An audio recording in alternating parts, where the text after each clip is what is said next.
2010-19 juin 2020. Jour pour jour, l'Union pour la nation congolaise, notre cher parti,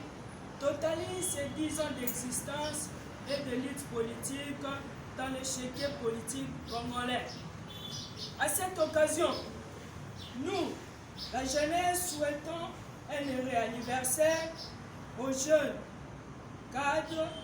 et militants ainsi qu'aux sympathisants en général et particulièrement au président national et initiateur du parti, l'honorable Vital Kamerhe, prisonnier politique détenu depuis plus de 50 jours à Makala. Et ce fait, nous souhaitons longue vie à notre cher parti qui, après 10 ans de combat, a atteint l'un des objectifs principaux d'un parti, à savoir la conquête du pouvoir d'État à l'issue des élections et à la faveur de l'accord de Nairobi du 23 novembre 2018. Lequel accord reste d'actualité parce que nos deux leaders ayant signé au nom et pour le compte de nos deux partis respectifs ne l'ont pas encore renié.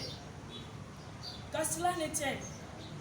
l'ère au sein de l'UNC et dans sa jeunesse particulièrement n'est pas à la fête, mais plutôt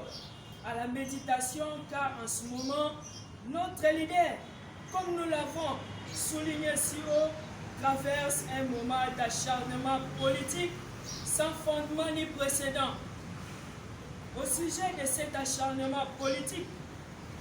ayant occasionné sa détention illégale et le traitement inhumain dont il est victime,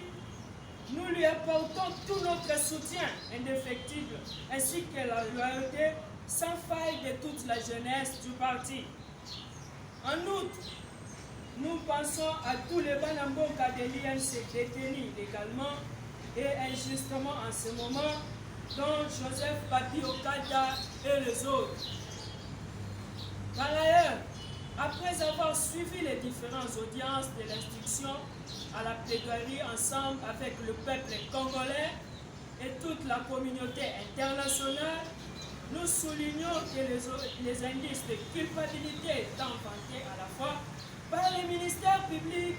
et la partie civile n'ont pas été démontés devant les tribunaux.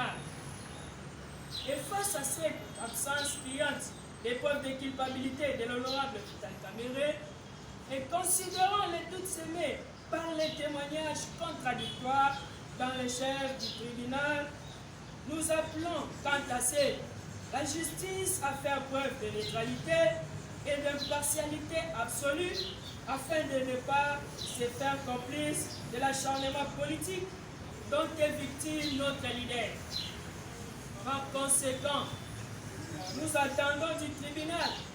l'acquittement pur et simple du directeur du cabinet du chef de l'État pour préserver les acquis de l'alternance, l'unité nationale chèrement obtenue. En définitive, nous lançons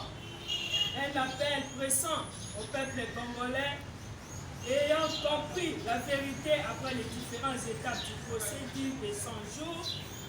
de rester éveillés et mobilisés derrière notre leader, le pacificateur Vital Kamerhe,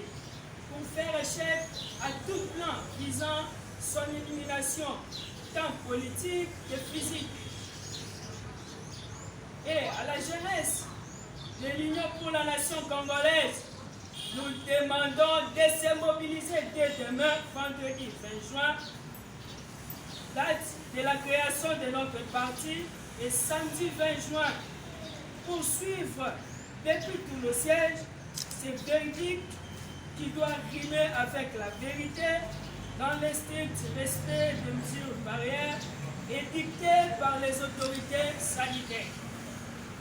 Que vive la République démocratique du Congo,